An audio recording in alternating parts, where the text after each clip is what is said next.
Welcome to the Old U.S. Mint. My name is Matt Hampsey, and I work for the New Orleans Jazz National Historical Park. We're a National Park Service unit that interprets jazz history. That's the origins, early development, and progression of America's truly indigenous musical art form, jazz music. And here at the Mint, in partnership with Louisiana State Museum, we have a lot of programs that speak to the origins, early development, and progression of jazz. And all day today, we've been having performances associated with music of the Civil War in New Orleans, not only because we are doing a documentary, which we are, about music of the Civil War, but because all these stories are part of the jazz story as well. So we had an earlier program about opera in the Civil War, and now we're very thrilled to have these wonderful performers, Ron and Sparky Rucker, and they're going to do some period music from the Civil War and some American folk music and maybe a spiritual or two. These are all types of music that were around before jazz but helped to influence jazz. And of course, we love to tell the story of America's national parks through music. And with the sesquicentennial of the Civil War, we decided to do a little in-house production telling the story of music and the Civil War through music. So before they get started, I'd like to ask everybody to turn off their cell phones and invite anybody on this side in the cheap seats, since it's free during the day when the Park Service has it. If you want to move over, they're actually going to be singing in this direction. You're welcome to stay there, but if you'd like to move over now, you can. Stay over there. Why don't you move around there so I can look at you? Okay. Sparky says, please sit over here, because they're going to be singing this He didn't say way. it that way at all. No, he didn't say it that way at all. That's pretty ornery. But yeah, so, all right. So, They think they can make a quick getaway if they don't like it. oh, is that what it is?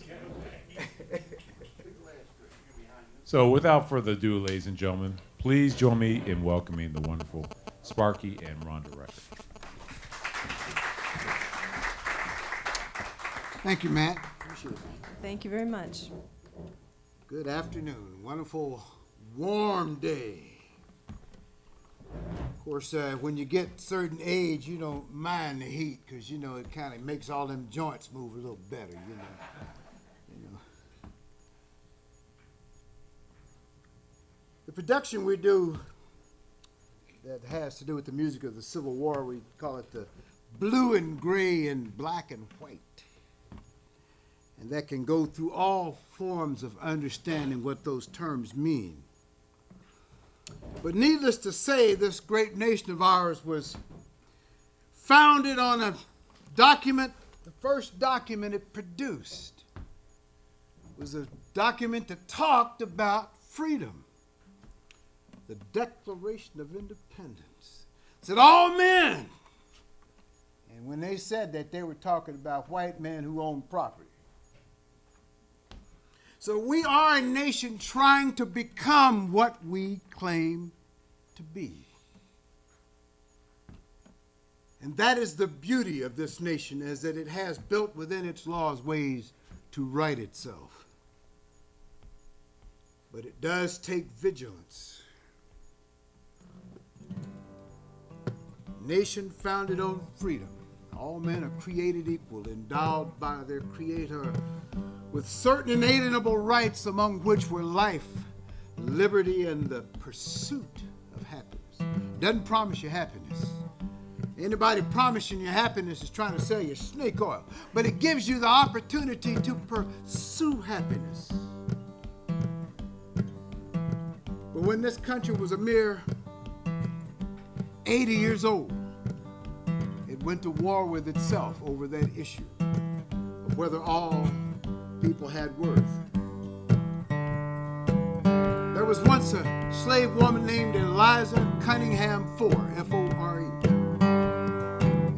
When she was 11 years old, she and her mother were taken to Williamsburg, Virginia, placed on an auction block, and there, like cattle, they were sold.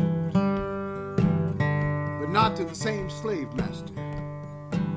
Last time Eliza saw her mother was there on the auction block. They tell me she didn't even get to say goodbye. Then they chained her wrists together, forced her to walk chained behind that wagon all the way from Williamsburg, Virginia, down to Athens, Tennessee. About 600 miles by today's roads. Now, unlike the over 75,000 who successfully escaped slavery on the Underground Railroad, Eliza didn't see freedom until the year of Jubilo, 1865. She was so proud of her newfound freedom, she and her children up onto a hill in Athens called Free Hill. Eliza was my great-grandmother. And she told stories of slavery, how she worked all day in the hot sun to bring in the crops, and how she literally slaved over a hot stove to cook that food for the slave master. Marvelous cook, taught my grandmother how to cook. But she was not allowed to eat that wonderful food. She had to go back in the kitchen. So this first song is for Eliza and the over 4 million set free at the end of the Civil War. A song of hope, a song called The Welcome Table. Well, I'm gonna walk the streets of glory.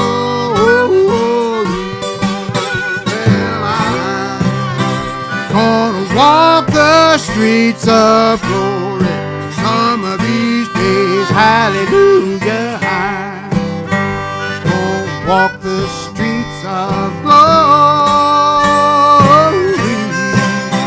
Gonna walk the streets of glory some of these days. Well, I'm gonna sit at the welcome table. Well, I'm gonna sit at the welcome table some of these days, hallelujah. I'm gonna sit at the welcome table. Gonna sit at the welcome table some of these days. Rhonda!